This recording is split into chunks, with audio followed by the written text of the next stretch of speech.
Kali ini kita akan merenungi sebuah kisah monumental tentang penyesalan, amanah, dan kemuliaan taubat yang diabadikan dalam Al-Quran. Kisah ini terjadi tepat setelah salah satu ujian terberat kaum muslimin, Perang Khandaq Azab.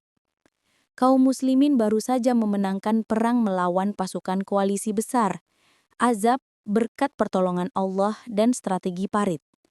Namun, di tengah perayaan kemenangan itu, ada satu masalah besar yang harus diselesaikan. Pengkhianatan Bani Quraizah, suku Yahudi yang tinggal di Madinah. Mereka telah berjanji damai.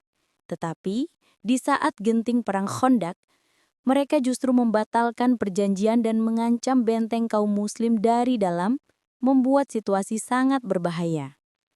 Setelah Azab lari, giliran benteng Bani Quraizah yang dikepung. Kaum Bani Quraizah yang kini ditinggalkan oleh sekutu mereka dilanda ketakutan. Mereka tahu pengkhianatan di masa perang adalah dosa besar. Saat pengepungan berlangsung, mereka memiliki satu permintaan. Kami ingin berbicara dengan seseorang yang pernah dekat dengan kami. Rasulullah Shallallahu Alaihi Wasallam mengizinkan. Orang yang diminta adalah Abu Lubabah bin Abdul Munzir. Beliau adalah seorang sahabat dari Ansyar yang sebelum Islam memiliki ikatan persahabatan dan bisnis yang sangat baik dengan Bani Quraizah. Abu Lubabah diutus bukan sebagai penentu hukuman, melainkan sebagai perwakilan Muslim untuk mendengar dan menasihati mereka agar menyerah. Ini adalah amanah Rasulullah Shallallahu Alaihi Wasallam yang sangat sensitif. Saat Abu Lubabah memasuki benteng, ia disambut oleh tangisan, ratapan, dan jeritan histeris. Anak-anak menangis, para wanita meraung, mereka menggenggam erat pakaiannya memohon belas kasihan, dan bertanya, "Wahai Abu Lubabah, apakah kami harus menyerah dan menerima putusan Muhammad?" Disinilah hati manusiawi Abu Lubabah teruji. Karena rasa luluh terhadap ikatan masa lalu, ia tidak menjawab dengan kata-kata. Ia hanya membuat isyarat dengan tangannya ke lehernya. Isyarat itu terlalu jelas. Jika kalian menyerah, kalian akan menerima hukuman mati. Ia telah membocorkan bayangan tentang keputusan yang seharusnya hanya ditetapkan oleh Allah dan Rasul-Nya. Saat tangannya selesai bergerak, kesadaran itu datang seperti sambaran petir. Ia langsung tahu bahwa ia telah mengkhianati amanah. Ia tidak seharusnya memberi harapan atau ketakutan, apalagi membocorkan rahasia negara. Penyesalan itu begitu besar hingga ia merasa dosanya tidak terampuni. Abu Lubabah tidak kembali kepada Nabi Shallallahu Alaihi Wasallam. Ia tidak pulang kepada keluarganya. Ia tidak mencoba mencari pembenaran atau membuat alasan.